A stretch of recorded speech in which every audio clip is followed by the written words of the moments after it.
நமஸ்காரம். உங்கள் அன்பிற்கும் அபிமானத்திற்கும் உரிய வித்யாபுத்திரன் ராஜா குளத்தூர்ந்து பேசுகிறேன். ஸ்ரீமாத்திரை நமக. இது என்னுடைய 578வது வீடியோ. இந்த வீடியோவில் என்ன பார்க்க போகிறேன்னா, லலிதா சஹஸ்ரநாமனது ஒரு பெரிய பொக்கிஷ பெட்டகம். நல்லா புரிஞ்சுக்கணும். அதில் இல்லாதது எதுவுமே கிடையாது. இன்னைக்கு கூட சாயந்தரம் பேஷண்ட் இருக்கும்போது கிருஷ்ணகுமார்கிட்ட பேசியிருந்தேன். இந்த டாபிக் பற்றி இம்பார்ட்டண்ட் மெசேஜ் சொல்லணும் ஜனங்களுக்கு அப்படி சொல்லும்போது, ஏன் சார் இது சொல்லுங்களேன்னா, அவனுடைய குருநாதர்கிட்ட பேசிகிட்டு இருக்கும்போது அவர் இதுதான் சொல்லுவாராம். எப்படின்னா, லலிதா சஹஸ்ரநாமத்தை இந்த பாராயணத்தில் சம்புடிதமாக பண்ணுறதுன்னு ஒன்று இருக்குது. சம்புடிதனை உள்ளே வச்சு, அதாவது இந்த இதெல்லாம் சாப்பிட்ற ப்ரெட்டை கட் பண்ணி உள்ளே வச்சு அது அப்படியே சாப்பிட்றா இல்லையா, அந்த மாதிரி லலிதா சஹஸ்ரநாமத்தில் அதாவது முதல்ல 4 லைன், பின்னாடி 4 லைன், முதல்ல 4 லைன் இந்த மந்திரம் சொல்லி அப்புறமா வர லைனை அதே மாதிரி 4க்கு நடு இந்த அதே மந்திரத்தை சொல்லி வரணும். கிட்டத்தட்ட 40 நிமிஷம் ஆகும். என்னென்ன இதுக்குன்னா, உதாரணமாக கல்யாணம் ஆகிறதுக்கு ஒரு மந்திரம் இருக்குது, நான் சொல்லிடுறேன். அதை இந்த 4 லைன் சொல்ல உடனே அதை நுழைக்கணும். திருப்பி 4 லைன், திருப்பி அந்த கல்யாண மந்திரம், அந்த மாதிரியே சொல்லணும். நல்லா புரிஞ்சுங்க. திருப்பி எனக்கு ஃபோன் பண்ணி கேட்க வேண்டாம். ஸோ அவள் எழுதிட்டு அண்டர்லைன் பண்ணி வச்சுட்டு நான் சொன்ன வீடியோ பாருங்க. நிறைய பேர் வீடியோ ஃபுல்லாக பார்க்காமையே திரும்ப ஃபோன் பண்ணி தொந்தரவு பண்ணுறாது. அந்த மாதிரி இருக்கக்கூடாது. இது எதாவது ஒன்று சொன்னேன்னா அந்த காயத்ரி சொல்லுங்கன்றா. நான் ஆல்ரெடி சொல்லியிருக்கேன். அது இல்லைன்னு வெப்சைட்டில் இருக்குது, அதில் பார்க்கலாம். அது கூட பார்க்க முடியாது. ஸ்பூன் ஃபீட் பண்ணணுன்னா கஷ்டம், எனக்கு முடியாதனால நான் ஒரு சொல்ல தான் முடியும். நான் அது உபயோகிக்கப்பட்டது அவள் பண்ணிக்க வேண்டியதான். இப்போ கம்மிங் டு அவர் சப்ஜெக்ட், இந்த லலிதான்ற தேவதை தான். இது சர்வமங்களா ராஜராஜேஸ்வரின்ற அம்பாள், நங்கநல்லூர் ராஜராஜேஸ்வரி கோவில் இருக்க அம்பாள். நவரத்ன அலங்காரத்தை ஜொலிக்கிற சின்ன அம்பாள் தான், 2 அடி உயரம் தான் இருக்கும். அது ஆனால் என்ன அழகாக இருக்கும் தெரியுமா? அதிரூப சுந்தரதியாக இப்போ இங்கே உள்ள பார்க்கும்போது நம்ம எல்லாமே நம்மளுடைய all our thoughts will be அங்கே போனோடனே டிசப்பியர் ஆகிடும். இப்போ கம்மிங் டு இந்த லலிதா சஹஸ்ரநாமம், இந்த பொக்கிஷ பெட்டகம். இந்த பெட்டகத்தில் என்னென்னலாம் இருக்குது பாருங்கள். To solve all your problems. ஒவ்வொருத்தருக்கும் ஒரு பிரச்சனை இருக்குது. குழந்தை பிறக்கலை ஒன்று, முதல்ல கல்யாணம் ஆலைன்னு ஒன்று. பொண்ணோ ஆணோ கல்யாணம் ஆலை, 30 வயசாச்சு, 35 வயசாச்சு, 40 வயசாச்சுன்ற. இப்போ அந்த காலத்தில் பையன் பொண்ணுன்னு இப்போ ஆளாகிட்டா வாழலாம். இந்த ஆணுக்கு பெண்ணுக்கு கல்யாணம் அப்படி தான் இருக்குது. இப்போ அடுத்து கல்யாணம் ஆனால் குழந்தை பிறக்கணும்னு ஒரு இது. ஒரு 2 வருஷம் 3 வருஷம் ஆனோடனே குழந்தை இல்லையான்னு கேட்பேன். அது ஒரு பிரச்சனை ஆகிடும். அடுத்து குழந்தை பிறந்தா சரி, திடீர்னு இப்போ இருக்கிற ஐடி கம்பெனிலலாம் திடீரோட ஆற்றுக்கு அனுப்பிச்சுடுறான். ஸோ அப்போ வேலை இல்லாமல் போயிடுறது. 1 2 3. அடுத்து வேலையில் இருக்கும்போதே ப்ராப்ளம் வாழ்க்கை. நான் சொல்கிற பாயிண்ட் கேளுங்க. கல்யாணம், குழந்தை பிறப்பு, வேலை, ப்ரமோஷன், இதெல்லாம் இருக்குது. இந்த பிரச்சனை இதுபடியாக நல்லபடியாக ஓடிட்டு இருக்கு. லைஃப் பண்ணால் வியாதி வந்துடுறது. ஸோ சர்பை வியாதி நிவாரணின மாதிரி அதுக்கு என்ன தேடுறோம் நம்ம. ஸோ எல்லாமே லலிதா சஹஸ்ரநாமத்தில் இருக்குது. ஸோ அதனால தான் முட்டிக்கிறேன் நான், லலிதா சஹஸ்ரநாமத்தை மனப்பாடம் பண்ணிவிடுங்க. ஸோ அந்த லைனை நடுவில் கொண்டு வந்துடலாம். இது இந்த மெத்தேடுக்கு சம்புடிதம் பேர். சம்புடிதம்னா அதுக்கு நடுவில் வச்சு கேப்சூல் ஆட்டம் கொடுக்கறது. இதை 45 நாள், அதாவது திரைபட்சம்ன்றது பௌர்ணமி டு அமாவாசை, அமாவாசை to Pournami, again Pournami to அமாவாசை, 3 பட்சம், 15. ஸோ அந்த மாதிரி செஞ்சால் கட்டாயம் அவளுடைய கோரிக்கையை நிறைவேறும்னு சொல்லியிருக்கு. இதை நம்பிக்கையோடு செய்யணும். இந்த எந்த காரியமே சரி, நம்பிக்கையே வாழ்க்கையின் உயிர் நாடின்னு பல புத்தகத்தில் போடுவோம். அந்த காலத்தில் நான் சொல்கிறதெல்லாம் நான் எஸ்எஸ்எல்சியில் படிக்கும்போது. ஸோ அந்த மாதிரி இருக்கும். சரி, அந்த நம்பணும். முதல்ல நம்பிக்கையே இல்லைன்னா அப்புறமா இதெல்லாம் வேஸ்ட்டு. இதெல்லாம் என்னதான் சொல்லி நம்ம பிரயோஜனப்படாது. கடவுள் நம்பிக்கைன்னு ஒன்று இருக்கணும். அடுத்ததாக இல்லைன்னா எந்த சாமியாக வேணால் இருக்கட்டும். ஸோ பெரியவாளை நம்பணும். ஆற்றுல பெரியவா ஏன் சொன்னோன்னா அதை அட்லீஸ்ட் கொஞ்சம் கேட்கணும். ஸோ இப்போ சந்தியாவந்தனம் பண்ணு நல்லதுன்னு சொன்னான்னா அவன் கேட்கவே மாட்டேன்னா என்ன செய்ய முடியும்? ஒன்றும் செய்ய முடியாது. எப்போ புத்தி வருது? அடிப்பட்டு வாழ்க்கையில் அப்புறம் கடைசியாக பிரயோஜனப்படாது. இந்தந்த வர்ணத்தாருக்கு இந்தந்த கடமைகள் இருக்குது, அந்த கடமைகளை சரிவர செய்யணும்.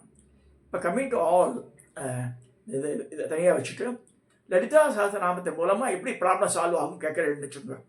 இப்போ நான் சொல்கிறது நல்லா கவனமாக கேட்டுக்கணும். நான் ஒரு எக்ஸாம்பிள் மட்டும் தான் சொல்கிறேன். இதில்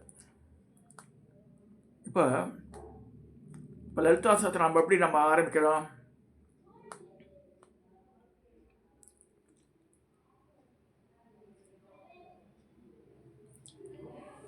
ஓம் ஸ்ரீமாதா ஸ்ரீ மகாராஜி ஸ்ரீமத் சிம்மாசனேஸ்வரி சிதக்கிய குண்ட சம்பூதா தேவகாரி சமுத்தியத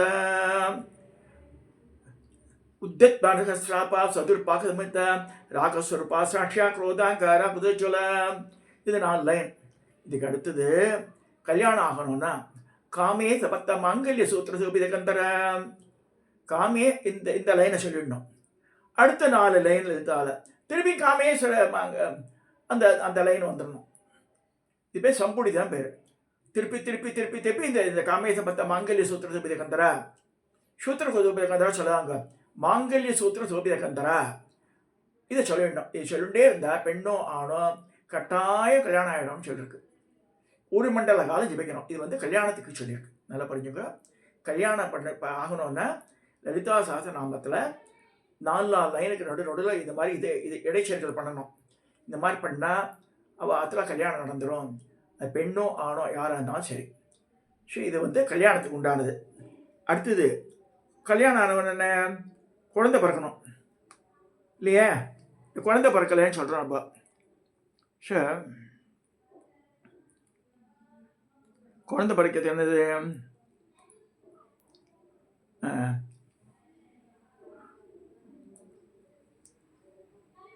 ஸ்ரீமாதா ஸ்ரீ மகாராஜ் சிம்மாசினி சிதிக்க குண்டதம்பூதா தேவகாரி உத்தத்பன கஸ்ராப சதுர்பாக சுர்பா சாட்சியா குரோதாங்கார புதஜல மனோரூபேஷ கோதண்டா பஞ்சதன்மாக்கதாயகா நிஜாரூಢ பிரபாபுர மஜ்ஜத் பிரம்மாண்ட மண்டல ಶಂಪಕ ಅಶೋಕ ಮುನ್ನಾಕ ಸೌಂದ್ಯಲಕಸ ಕುರಿಬಿಂದ ಮಣಿಶ್ರೇಣಿ ಕಣಕೋಟಿರ ಮಂಡಿತ ಅಷ್ಟಮಿ ಚಂದ್ರ ವಿಪ್ರಾಜ ತಳಿಗೆ ಸೃಜೋಪಿತ அந்த மாதிரி போகிறது இல்லையா?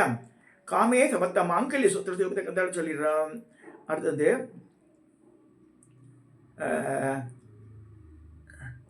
அதாவது கணேசன் எப்படி பிறக்கிற அதை மறந்துட்டால அந்த லைன் வருது. காமே சமத்த மாங்கல்ய சூத்திரத்தை அந்த மாதிரிலாம் வரும்போது கல்பதே ஸ்ரீ கணேஸ்வர அந்த லைன் வரும். ஸோ காமேஸ்வரனோ காமேஸ்வரியை நோக்க அப்போ அந்த கணேசன்றது அந்த குழந்தை பிறக்கிறது அப்படின்னு வருது. அந்த லைனை சொல்லணும் குழந்தை பிறக்கிறதுக்கு. அடுத்ததாக வியாதிகள் குணமானும். வியாதி குணமானதுக்கு ரோக பருவ தம்போடி மிருத்து தாரு குடாரிக்கா.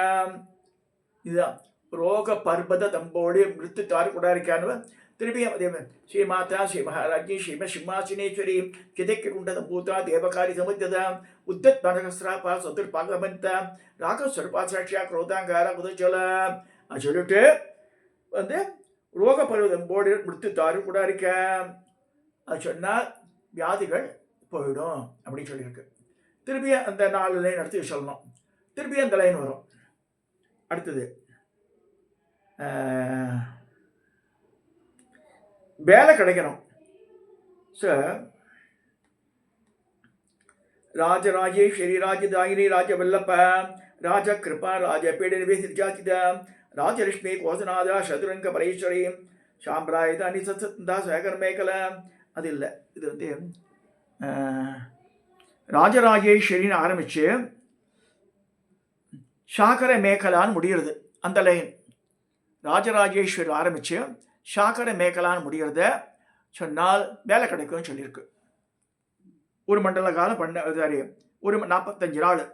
அதாவது அடுத்தது மகா கணேச நிர்விக்ன விக்ன பரிசுத அது சொன்னால் எந்த தடைகளாகவே வருது, வியாபாரமோ தொழிலோ வேலையோ தடைகள் வந்துட்டே வந்தால் இந்த லைனை சேர்க்கணும். மகா கணேச நிர்விக்ன விக்ன எந்த பரிசுத அது விக்னங்களை தவிடு பொடியாக்கும். அது அடுத்ததாக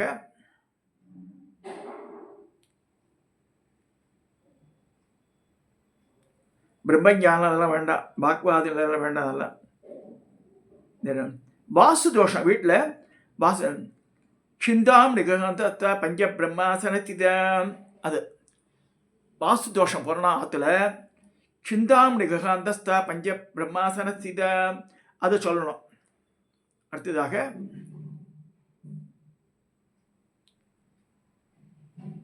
தனப்பிராப்தி, செல்வமே வரல, காசே நிற்கலை, பணமே இல்லை, ஆனால் சம்பாதிக்கிற எதுவுமே நிற்கலன்னு போது தனப்பிராப்தி உண்டானோன்னா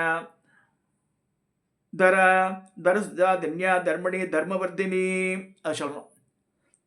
தரசுதா தன்யா தர்மணி தர்மவர்தினி இந்த லைனை 4 லைனுக்கு நடுவில் சேர்த்துட்டே வரணும். அதாவது ஹெல்த்து, நல்லா ஹெல்த் இருக்கணும்னு சொன்னால் சர்வ வியாதி பிரச்சமனி சர்வ மிருத்து நிவாரணி அது இது இப்போ வந்து கிட்டத்தட்ட 6 பார்த்துருக்கோம் நான். இப்போ அதுக்கு ஐஸ்வர்யம் சேரணும். சாதாரண பணம் செய்கிறது வேறு, ஐஸ்வர்யம் வேறு.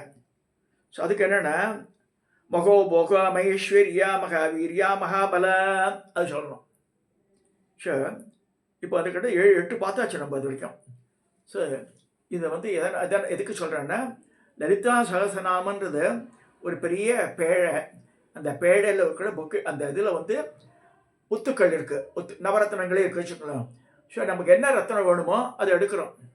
ஒன்று வந்து வேலை கிடைக்கிறது, ஒன்று குழந்தை பிறக்கிறது, ஒன்று கல்யாணம் நடக்கிறதுக்கு, ஒன்று சர்வ வியாதிக்கு, ஒன்று வந்து ஐஸ்வர்யம் தரத்துக்கு, ஒன்று வந்து செல்வம் சேர்றதுக்கு மாதிரி பலவிதமான ரத்னங்களால் நிரப்பப்பட்ட அந்த பேழையை, இந்த பேழையான லலிதா அந்த பேழையிலே நம்ம வந்து திருசதி படித்தாலும் நமக்கு தெரியும். திருசதியில் இந்த மகா பேடகமணி அப்படின்னு வரும், பேடகமணின்னு வரும். பேடகமணின்னு இதுதான் பாக்ஸு. ஸோ அந்த பாக்ஸில் எல்லாமே இருக்குதுன்னு சொல்லப்படுறது. ஸோ ஆகையினால் இதை ஞாபகத்தில் வச்சுட்டு இந்த நான் சொன்ன மந்திரங்களை அடாப்ட் பண்ணுங்க. அதை இது ஈஸி, பெரிய கஷ்டமே கிடையாது. ஆனால் 40 மினிட்ஸ் ஆகும். சாதாரண லலிதா ஸ்பீடாக சொன்னால் 15 நிமிஷத்தை முடிச்சிடலாம்.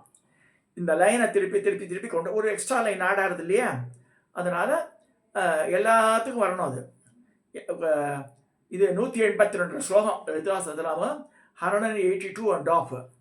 ஸோ அதில் எவ்ரி 4 லைன்ஸில் இது நடுவில் வரணும். அது நமக்கு உண்டான என்னென்ன வேணுமோன்றது அதை நுழைக்கணும். அது இதை சொல்லி இந்த லலிதா சஹஸ்ரநாமம் இந்த இந்த பேழையை, அந்த பொக்கிஷத்தை நம்ம எப்படி யூஸ் பண்ணோன்னு சொல்லி நான் வந்து நிறைய செய்கிறேன். சப்ஸ்கிரைப் பண்ணுங்க, ஷேர் பண்ணுங்க, லைக் பண்ணுங்க.